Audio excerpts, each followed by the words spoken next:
Hi, this is Daniel. I serve as a spokesperson for Nehemiah Reset.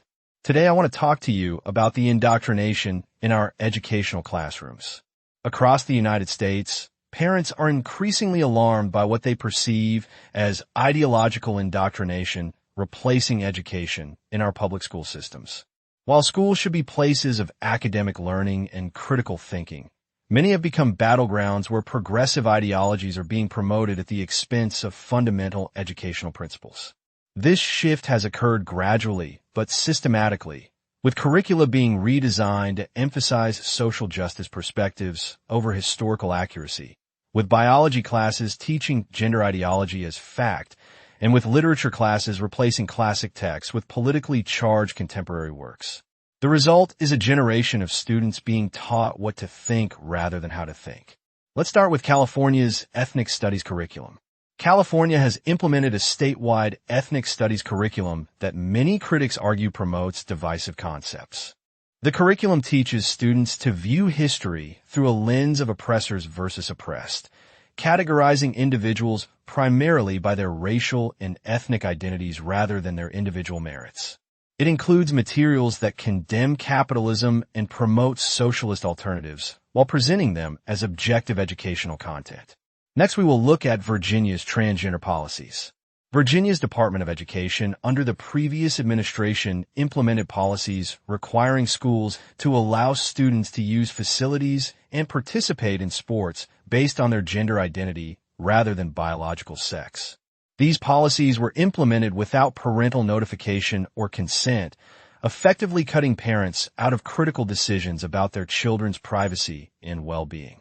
Another education where you can see indoctrination going on is in New York City's anti-racist training. New York City public schools have implemented mandatory anti-racist training for both teachers and students.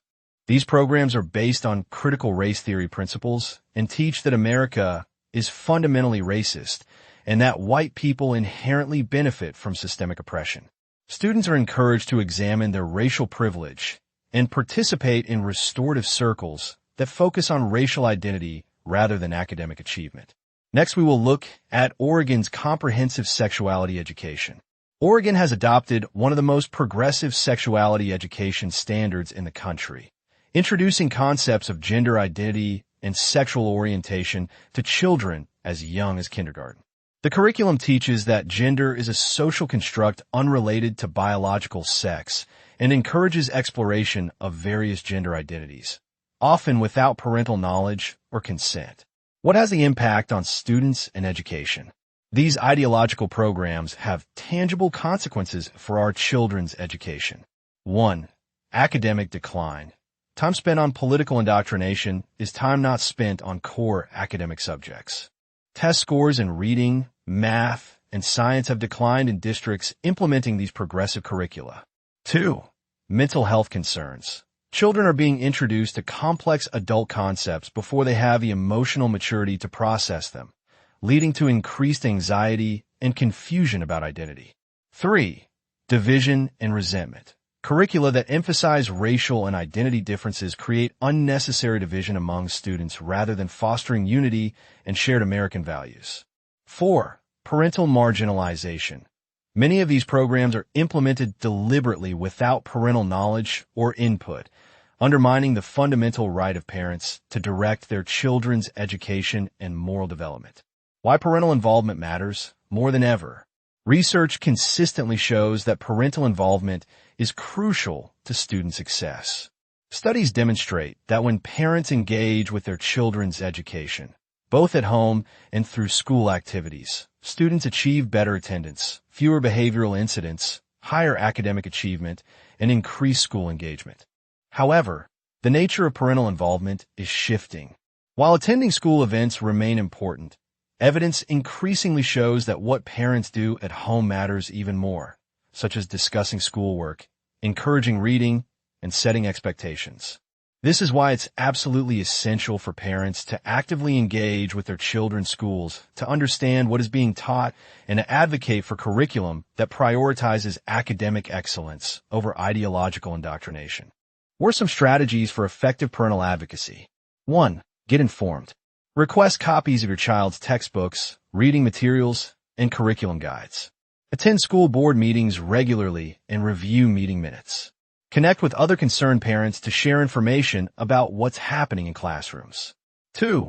Build coalitions. Form or join parent groups focused on academic excellence and curriculum transparency. Partner with community organizations that support traditional education values. Utilize social media platforms to organize and communicate with like-minded parents. 3. Exercise your legal rights. Familiarize yourself with your state's parental rights laws regarding education. Submit formal requests for information under the Freedom of Information Act when necessary. Consider legal action when schools violate parental rights or state education laws. 4. Run for school board. The most effective way to change curriculum is to change who makes the decisions. Support candidates who prioritize academic excellence and parental rights. If necessary, run for school board yourself or recruit qualified candidates. 5. Explore educational alternatives. Consider homeschooling or co-ops if public schools refuse to address concerns. Support school choice initiatives that allow parents to direct education funding to schools that align with their values. Explore private school options or scholarship programs in your area. So, with what we know, what is the path forward? Reclaiming our schools. The indoctrination happening in our public schools represents a fundamental departure from the purpose of public education. Rather than preparing students for citizenship and success through rigorous academic instruction, too many schools have become vehicles for political socialization. Reclaiming our schools will require sustained effort from parents across the country. It means attending school board meetings, running for local office, filing lawsuits when necessary, and supporting candidates who share our vision of education.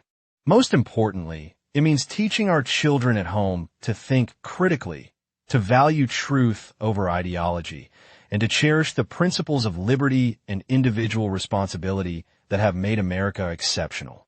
Our children's futures depend on our willingness to stand up now and demand that schools return to their fundamental mission, providing excellent academic education in a politically neutral environment that respects both parents and students. The time for passive concern has passed. The time for active engagement is now. So, what case studies are there in school districts where indoctrination has taken root? We start in Fairfax County, Virginia, a pioneer of progressive policies. Fairfax County Public Schools, FCPS, has become a national example of how progressive ideology can permeate every aspect of education. The district implemented family life education curriculum that teaches gender spectrum theory to students as young as 4th grade, often without parents being able to opt out. The district also instituted anti-racist auditing of all materials, resulting in the removal of classic literature deemed insufficiently diverse and replacing it with texts chosen primarily for their political messaging. FCPS also implemented social-emotional learning, SEL, programs that incorporate critical race theory principles, teaching students to view themselves and their peers primarily through the lens of race and power dynamics. Parents who have raised concerns have been labeled as extremists or hate groups by school board members and administrators. Next, we can look at the Portland Public Schools and the abolitionist approach. Portland Public Schools in Oregon has taken an even more radical approach. The district's racial equity and social justice framework explicitly aims to dismantle white supremacy culture in schools, which it defines as including concepts like individualism, objectivity, and worship of the written word. This has led to elimination of advanced math classes in middle schools to eliminate racial disparities in achievement, replacement of history classes with ethnic studies that frame all of American history through a lens of oppression, implementation of restorative justice discipline policies that have resulted in increased classroom disruption and violence. Perhaps most alarmingly, the district has begun implementing abolitionist teaching methods that encourage students to view police and other traditional authority figures as inherently oppressive, while promoting alternative systems of community governance based on socialist principles. Of course, we can't forget about Loudoun County, Virginia. They recently had a battle over critical race theory. Loudoun County became ground zero for the parental rights movement when parents discovered that the district had implemented a comprehensive critical race theory curriculum despite denying doing so publicly. The district spent over $400,000 on a culturally responsive framework that included training teachers to become anti-racist educators and challenge whiteness in the classroom, segregating students by race for affinity groups and cultural competency sessions, implementing curriculum that taught that America is fundamentally racist and that success is primarily determined by one's position in systems of oppression. When parents raised concerns at school board meetings, they were met with hostility, and in some cases, the district coordinated with law enforcement to investigate parents who spoke out. This backlash ultimately led to a recall election that removed several school board members, but the ideological programming remains largely in place. So, what has been the language of indoctrination? How has progressive concepts entered schools? Understanding the terminology used by educators and administrators is crucial for parents seeking to identify and address indoctrination. Here are some key terms and their practical implications. First, social-emotional learning, SEL. While SEL sounds benign, its implementation often serves as a vehicle for introducing progressive ideology. Many SEL curricula incorporate concepts from critical race theory and gender ideology under the guise of teaching self-awareness and social awareness. Rather than focusing on genuine emotional intelligence and coping skills, these programs often emphasize identity politics and social justice activism. Second, culturally responsive teaching. This framework, based on the work of critical race theorist Gloria Ladson-Billings, encourages teachers to adapt their instruction to students' cultural backgrounds.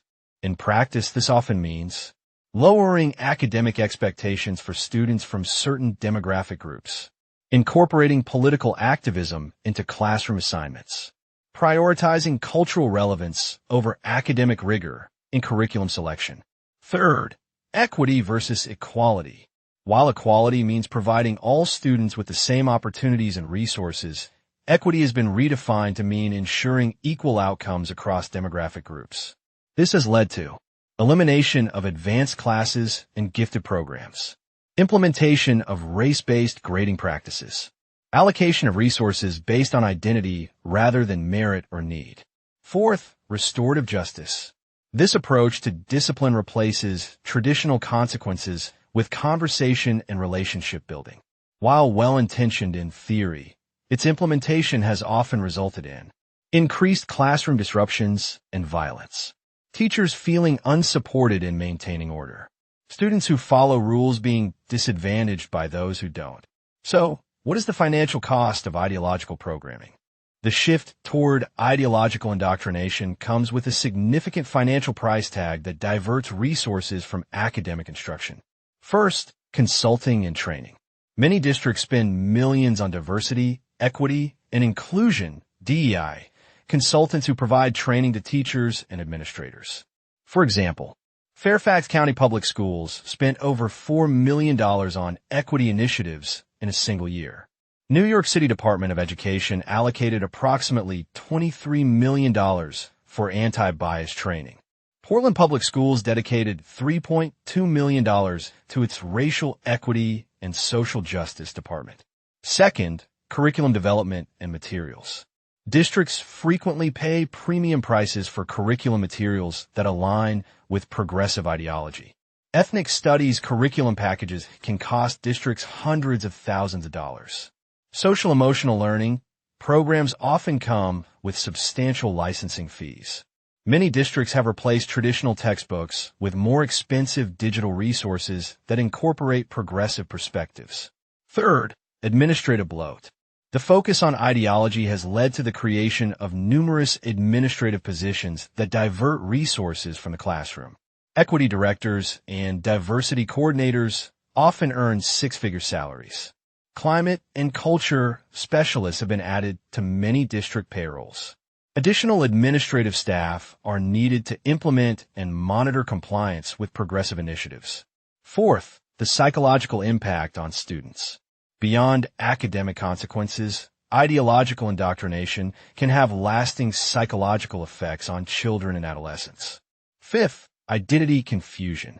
When schools teach that gender is fluid and disconnected from biological sex, children who would otherwise naturally develop a stable identity can become confused and anxious. This is particularly concerning during adolescence, when identity formation is already a complex developmental task. 6. Moral development. Curricula that emphasize group identity over individual character can impede healthy moral development. Children taught to judge themselves and others primarily through the lens of power dynamics rather than personal responsibility may struggle to develop a robust internal moral compass. 7th, resilience and coping skills. By focusing on systemic oppression rather than individual agency, many progressive curricula inadvertently teach helplessness rather than resilience. Students who are taught that their success is primarily determined by external forces may be less likely to develop the perseverance and problem-solving skills necessary for overcoming life's challenges. 8th, political polarization. Rather than teaching students to think critically and consider multiple perspectives, many ideological programs encourage political tribalism.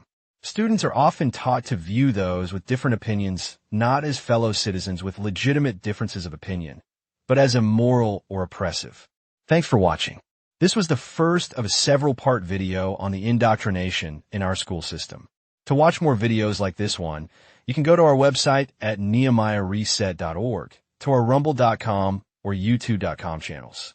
We publish new videos weekly. You can also sign up to receive our weekly new video list by going to nehemiahreset.org/email and sign up for our weekly newsletter. To help our channel, please like and subscribe so that more people can see these important videos. Thanks for watching and have a great day.